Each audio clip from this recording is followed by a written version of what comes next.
Hello students, welcome to my YouTube channel learn logically with Deepak so.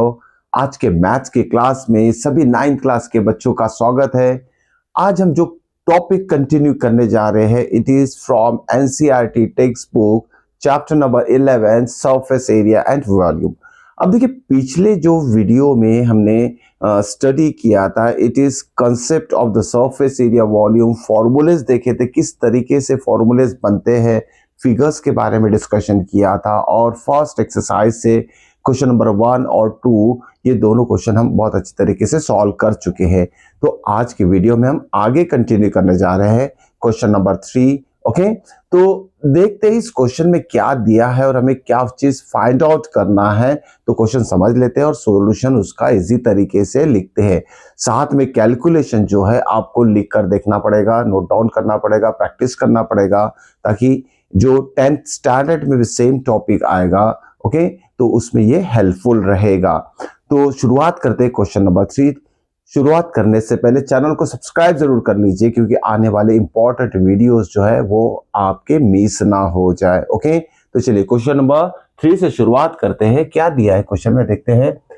CSA of a cone is 308 centimetre. कोई कोन है उसका CSA दिया है, मतलब curve surface area of a cone is given, it is 308 centimetre square and slant height is represented by L। तो directly मैंने L की value लिखा 14 सेंटीमीटर। तो स्लांट हाइट की लेंथ भी दी है 14 सेंटीमीटर, CSA भी दिया है। फाइंड क्या करना है, radius of the base of the cone. जो कोन का बेस है उसका रेडियस, अब हमें पता है कि कोन का जो बेस रहता है वो सर्कुलर रहता है। तो सिंपल सा फिगर हम बना लेते हैं। इसे मान लेते हैं ये रिक्वायर्ड कोन है and this one is the base of the cone जो कि सर्कल से रिप्रेजेंट किया जाएगा। This one is the actual height and this one is slant height. इस हाइट को हम बोलेंगे स्लांट हाइट ऑफ अ कोन। और ये हो गया बेस का रेडियस, R से रिप्रेजेंट करेगा। H for actual height of the cone. अब जो गिवन है उसे लिख लेते हैं। या क्या दिया है इसमें, ओके CSA दिया है। कितना है CSA of a cone. CSA का मतलब होता है जो कर्वेचर पार्ट रहेगा, बेस को अगर छोड़ दिया जाए तो रिमेनिंग पार्ट जो रहेगा CSA ऑफ कोन रहेगा, तो उसमें बेस इंक्लूड नहीं रहेगा। CSA की वैल्यू कितना दिया है 308 सेंटीमीटर स्क्वायर। उसके बाद स्लांट हाइट दी है, स्लांट हाइट कितना दिया है 14 सेंटीमीटर। तो लिख लेते हैं हम slant height is 14 centimetre. Okay, तो L की वैल्यू दी है, CSA दिया है, तो जो पार्ट हमें वन निकालना है radius of base of the cone. ये जो बेस है सर्कुलर है, इस सर्कुलर बेस का हमें रेडियस निकालना है। तो देखिए CSA दिया है तो यही फॉर्मूला हम अप्लाई करेंगे पार्ट नंबर 1 के लिए। तो CSA of cone is equal to क्या फॉर्मूला होता है, तो लिख लेते हैं it is nothing but pi R L. Okay, pi into R into L. अब देखिए पाई की वैल्यू तो हमें पता है सभी बच्चों को, it is always 22/7। Okay, radius कितना है, रेडियस तो निकालना है हमें। ओके, तो CSA दिया है तो उसकी वैल्यू यहाँ सब्स्टिट्यूट कर देते हैं 308। CSA is given is equal to pi की वैल्यू 22/7, R अननोन टर्म हो जाएगा इसमें, और L फॉर स्लांट हाइट कितना दिया है 14 सेंटीमीटर, तो वो वैल्यू सब्स्टिट्यूट कर दिया। ओके, आफ्टर सब्स्टिट्यूशन सिंपल सा कैलकुलेशन करना दिया। देखो 7 डिनोमिनेटर में 14 न्यूमरेटर में, तो 7 2 जा 14 कट हो जाएगा। अब यहाँ जो टर्म रह गया है 22 इंटू 2 रह गया, ये दोनों जाएंगे इस 308 के डिनोमिनेटर में। तो यहाँ लिखेंगे अब नेक्स्ट स्टेप में 308 divided by 22 into 2 okay is equal to right hand side में रेडियस R रहेगा। अब सिंपल सा कैलकुलेशन करते, पहले छोटे नंबर से डिवाइड कर लेते डायरेक्टली। 30 है तो उसका आधा हो जाएगा 15, 8 का हो जाएगा 4, 154/22। तो यहाँ R जो रहेगा यहाँ लिखते हैं हम, इसे कितना हो जाएगा 154 डिवाइडेड बाय 22।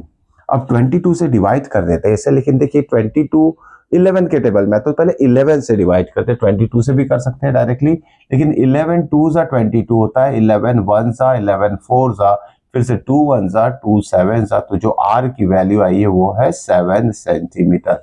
इस तरीके से पार्ट 1 की वैल्यू हम पार्ट 1 में जो वैल्यू फाइंड आउट करने बोला गया था radius of the base of the cone, वो हमने निकाल चुके। R की वैल्यू कितनी है हमारी 7 सेंटीमीटर। अब आते हैं सेकेंड पार्ट के ऊपर, पार्ट नंबर 2 के ऊपर। क्या निकालना है इसमें, TSA ऑफ कोन। TSA का मतलब समझ लेते हैं, ये टोटल सरफेस एरिया कोन का निकालना है, तो उसमें क्या इंक्लूड रहेगा कर्वेचर पार्ट और बेस एरिया ध्यान में रखिए। टीएसए में क्या होता है, कर्वेचर जो पार्ट है सीएसए है और एरिया ऑफ बेस। तो टीएसए ऑफ कोन जो है कैसे निकालेंगे, TSA of cone is nothing but, यह फॉर्मूला बना लेते हैं, CSA curve surface area plus area of base, इस तरीके से हम लिख सकते हैं। ओके, तो curve surface area plus area of base gives the total surface area of cone. अब CS से जो हमें ऑलरेडी इसकी वैल्यू पता है, कितना दिया है 308 प्लस एरिया ऑफ बेस यानी सर्कुलर पार्ट है ये, area of base of cone क्या है, सर्कल रहता है, ध्यान में रखिएगा। तो यह सर्कल का एरिया का फॉर्मूला यूज होगा, तो एरिया ऑफ बेस क्या रहेगा, पाई आर स्क्वायर। ओके, तो यहाँ हम 308 वैसे ही लिखेंगे, पाई की वैल्यू 22/7 लिखी जाएगी, आर फॉर रेडियस जिसकी वैल्यू ऑलरेडी हमने निकाल चुके हैं 7 है, स्क्वायर होने की वजह से यहाँ लिखेंगे हम आर स्क्वायर में 7 into 7 मतलब 7 का स्क्वायर मतलब 7 into 7 दो बार लिखा जाएगा। ओके, अब इसके बाद आती है कैलकुलेशन की बात। यह दिख रहा है कि 7 कैंसल हो रहा है और साथ में अब जो टर्म रह जाएगा 22 into 7, तो कितना हो जाएगा ये 7 2 14, 7 2 14 प्लस 1 15। ओके, इस तरीके से हमने दोनों को मल्टीप्लाई कर लिया। अब दोनों को ऐड करना पड़ेगा इस दोनों टर्म को, तो 8 + 4 कितना होगा 12। Okay, 1 balance, 0 + 5 is 5, 5 + 1 is 6 and 3 + 4 is 3 + 1 is 4 centimetre square. इस तरीके से हमारा आ गया है total surface area of required cone. तो कैलकुलेशन बहुत सोच समझ के कीजिएगा, पेशेंस के साथ कीजिएगा, मिस्टेक मत कीजिए उसमें। तो कैलकुलेशन पार्ट सबसे इंपॉर्टेंट है, इसमें ध्यान में रखिएगा। तो ये था हमारा क्वेश्चन नंबर 3। अब देखते हैं नेक्स्ट क्वेश्चन। अब देखिए नेक्स्ट क्वेश्चन में क्या दिया है, हमें फाइंड आउट क्या करना है। तो पहले क्वेश्चन समझ लेते हैं। क्वेश्चन नंबर 4 की बात कर रहे हैं, 3 हो चुका है हमारा। नाउ क्वेश्चन नंबर 4, देखिए क्वेश्चन लिखेंगे हम, अ कोनिकल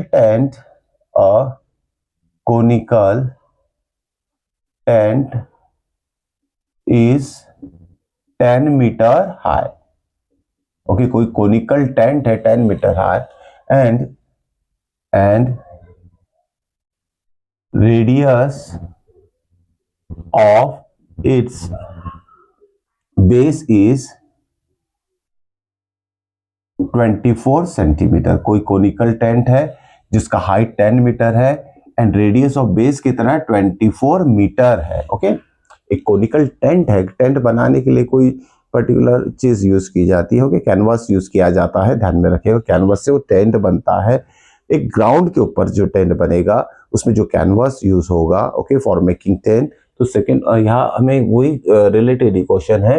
तो देखिए बेस जो है, radius of the base 24 centimetre दिया है। फाइंड क्या करना है इसमें, पहला टर्म है इसमें स्लांट हाइट हमें फाइंड करना है, ध्यान में रखिएगा। Slant height is represented by small l। और जो सेकेंड पार्ट हमें फाइंड करना है, it is cost of canvas required for making tent बनाने के लिए जो कैनवास यूज होगा। ओके, जो कैनवास यूज होगा लाइक कपड़ा बोल सकते हैं हम, जो वाटरप्रूफ रहता है। तो टेंट बनाने के लिए जो कैनवास यूज होगा उसका कॉस्ट निकाला, cost of canvas required for making tent at the rate of ₹70 पर मीटर स्क्वायर। ध्यान में रखिएगा, शॉर्टकट में लिखा हूं मैंने, एट द रेट ऑफ ₹70 पर मीटर स्क्वायर।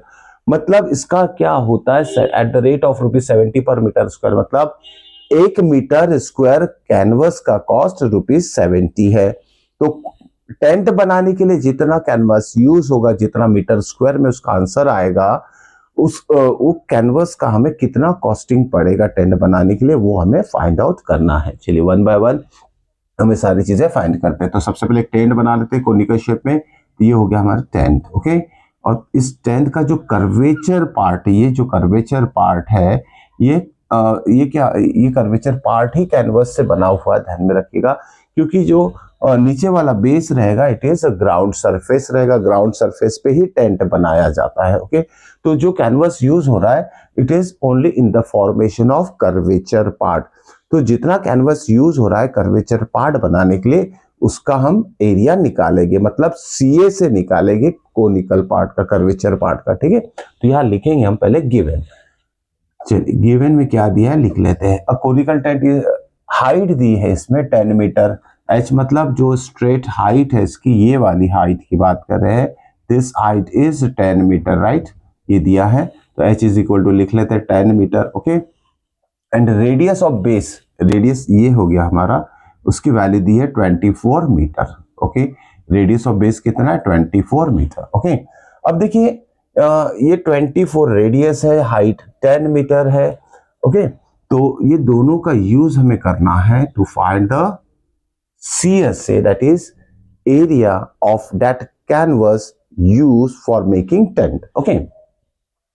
तो यहां आ जाएगा CSA ऑफ कोन। CSA जो रहेगा curvature part of the cone, क्या है, यही कैनवस से बना हुआ है। तो CSA ऑफ कोन का फॉर्मूला यहां अप्लाई करेंगे, पाई आर एल, ओके। अब देखिए यहां जो मुझे एल टर्म दिखाई दे रहा है ये तो गिवन में नहीं है, तो क्या करेंगे, कैसे फाइंड करेंगे इसके एल की वैल्यू। तो यहां एक चीज आपको समझना पड़ेगा कि ये जो आर है, ये जो एच है और ये स्लांट हाइट हो जाएगा, ये तीनों मिला के क्या बनाता है, एक राइट एंगल ट्रायंगल बनाता है। ये 90 डिग्री रहता है हमेशा। तो इसमें पाइथागोरस थ्योरम अप्लाई करके हम एल की वैल्यू निकाल सकते हैं, ओके। या पाइथागोरस थ्योरम से क्या होगा, देखिए एल स्क्वायर 90 के अपोजिट हाइपोटेनस रहता है, तो ये होगा एल मतलब हाइपोटेनस। तो पाइथागोरस थ्योरम क्या कहता है, hypotenuse square is equal to sum of the square of remaining two side, मतलब यहां लिखेंगे R square plus H square, okay. एक रिलेशन पाइथागोरस थ्योरम से हमने फॉर्म कर लिया है। अब देखिए आगे, r कितना है 24, तो यहां लिखेंगे r की वैल्यू 24 है। r स्क्वायर है तो इसका भी स्क्वायर दे देंगे। h कितना है 10, 10 का स्क्वायर लिख लेंगे क्योंकि h स्क्वायर है तो 10 का भी स्क्वायर हो जाएगा। 24 स्क्वायर कितना होता है 576 होता है, ध्यान में रखिएगा 576, ओके। तो ये चीज अच्छे से लर्न कर लेना। 24 स्क्वायर बहुत बार कैलकुलेशन में आता है, तो इसे लर्न ही कर लेना। 24 का स्क्वायर कितना होता है 576, ओके। तो वो लिख लिया हूं मैंने, आप भी याद कर लीजिए इसे।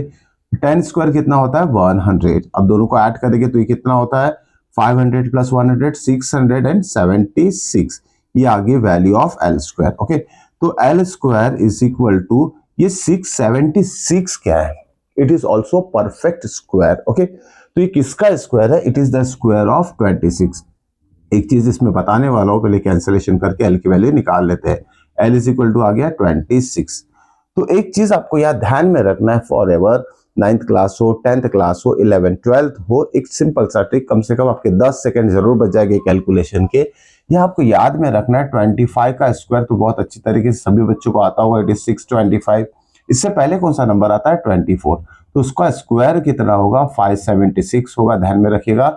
76 नंबर याद में रखना है आपको। और 26 इसके बाद का नंबर का 25 के बाद 26 आता है, उसका स्क्वायर कितना होगा व्हाट 676 होता है, ध्यान में रखिए 676। तो ये सिंपल सा 25 स्क्वायर अगर 625 होता है तो उससे छोटा जो नंबर आएगा 576 वो 24 का स्क्वायर होगा, इससे जो बड़ा नंबर आएगा 676 it is a square of 26। तो ये सिंपल सा ट्रिक याद रखिएगा, 24 और 26 का स्क्वायर बार बार रिपीट होते हैं, इसलिए ये लर्न ही कर लीजिए आप। तो ये हमने निकाल चुके हैं वैल्यू ऑफ एल, जो कि फर्स्ट पार्ट था, उसमें फाइंड करना था स्लांट हाइट एल। अब आते हैं सेकेंड पार्ट के ऊपर। अब देखिए ये जो कोनिकल टेंट बन रहा है, कैनवस का यूज करके कितना कैनवस उसमें यूज किया जा रहा है, तो उस कैनवस का कॉस्ट क्या होगा। अगर 1 मीटर स्क्वायर कैनवस का कॉस्ट ₹70 अगर है तो हम क्या करेंगे, सबसे पहले कितना कैनवस टेंट बनाने के लिए यूज हो रहा है वो हम फाइंड करेंगे, ठीक है। अब कितना कैनवस यूज हो जाएगा, it is nothing but the CSA of this conical part, okay, which is made up of canvas बोल सकते हैं हम। तो ये हम फाइंड करेंगे हम CSA, ओके। तो इज इक्वल टू क्या हो गया पाई आर एल, ओके, पाई आर एल। पाई कितना हुआ यार 22/7, क्या। आर फॉर रेडियस कितना दिया है 24, एल फॉर व्हाट स्लांट है जो अभी निकाला हमने 26। इस तरीके से हमें ये वैल्यूज मिल चुकी है। देखिए अब 7 तो किसी से कैंसलेशन 7 का हो रहा नहीं, मतलब इसको तीनों को हमें मल्टीप्लाई करना पड़ेगा, ओके। लेकिन ध्यान में रखिएगा ये तीनों को मल्टीप्लाई अगर करते तो ये फाइनल आंसर नहीं होगा, ये सिर्फ CSA मतलब curve surface area of conical tent होगा, मतलब it is nothing but the what area of that canvas use for making tent होगा, मतलब कितना कैनवस यूज हो रहा उसी का एरिया ये निकल जाएगा। ओके तो ये चीज हम ध्यान में रखना, ये चीज हमें ध्यान में रखना पड़ेगा।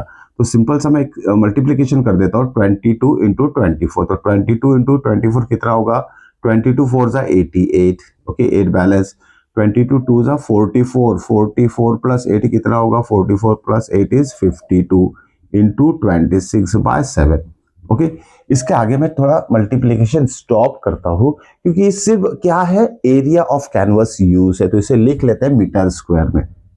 और हमें फाइंड क्या करना है, हमें फाइंड करना कॉस्ट ऑफ कैनवस। तो क्या करेंगे हम, यहां लिखते हैं part number 2, cost of canvas use. Okay तो क्या हो जाएगा, कॉस्ट ऑफ कैनवस। अब कॉस्ट के लिए रेट दिया है, 1 मीटर स्क्वायर कैनवस का रेट है 70 रुपीज। हमारे पास कितना एरिया है, दिस मच एरिया, भले फ्रैक्शन में इतना मीटर स्क्वायर कैनवस यूज किया जा चुका है फॉर मेकिंग टेंट। तो हम क्या करेंगे कि जो पर मीटर स्क्वायर है इससे हम गिवन जो एरिया आया है कैनवस से उससे मल्टीप्लाई करेंगे, 528 इंटू 26 डिवाइडेड बाय 7। अब देखिए इससे क्या आसानी होने वाली है हमारी, कि जो डिनोमिनेटर का 7 है ये कैंसलेशन कर देगा इस 70 के साथ में। ओके इस 7 को हम कैंसलेशन कर देंगे 70 के साथ में। तो या क्या आएगा, देखो 7 1 जा 7 10 जा, तो थोड़ा ये आसान कैलकुलेशन हुआ, इसलिए यहां मैंने कैलकुलेशन पूरा नहीं किया है। तो ये छोटी छोटी चीजें आप बच्चों को सीखना है किस तरीके से कैलकुलेशन किए जाते हैं। अब बाकी रह क्या गया, ये 10 रह जाएगा और 528 इंटू 26 रह जाएगा। अब मुझे सिर्फ ये दोनों नंबर को मल्टीप्लाई करना, मेरा आंसर आ जाएगा, क्योंकि इंटू 10 करेंगे तो उसके आगे 0 डायरेक्टली हम अप्लाई कर सकते हैं। चलिए देखते हैं दोनों का मल्टीप्लीकेशन कितना होगा। It is 528 into 26। Okay simple सा मल्टीप्लीकेशन हम कर लेते हैं। 6 8 जा कितना होता है, 6 इज द 48, 4 बैलेंस, 6 2 जा कितना होगा, 6 2 जा 12, 12 प्लस 4 इज 16, 1 बैलेंस, 6 5 जा 30, 30 प्लस 1 कितना होगा, 31। इसे क्रॉस कर देते हैं, अब 2 से मल्टीप्लाई करते हैं, 2 8 जा 16, 1 बैलेंस, ठीक है, 2 2 जा 4 प्लस 1 कितना होगा, 5। ओके उसके बाद 2 5 जा कितना होगा, 10। ओके अब सिंपल सा ऐड कर देते हैं सबको, ये हो जाएगा 8, 6 प्लस 6 कितना होगा, 12, 1 यहाँ रहेगा, तो 5 प्लस 2 कितना हो जाएगा, 7। ओके उसके बाद 3 plus 0 is 3 and this one is 1। और साथ में इसे 10 से भी मल्टीप्लाई कर देंगे तो आंसर क्या आएगा, पहले ये आंसर लिख लेते हैं, 13728, और इंटू 10 करेंगे तो सेम नंबर आएगा 13728 और साथ में 0 लग जाएगा। ओके देयरफॉर कॉस्ट कितना आ जाएगा, कॉस्ट इज रुपीज 1,37,280। ओके इतना खर्चा आएगा या तो इतना कॉस्ट पड़ जाएगा उस कैनवस से टेंट बनाने के लिए। तो होप सो कि ये क्वेश्चन आपको समझ में आया होगा। चलिए मिलते हैं नेक्स्ट वीडियो में नेक्स्ट आगे के क्वेश्चन के साथ। देखते रहिए मेरा YouTube channel learn logically with Deepak sir. Till then good bye.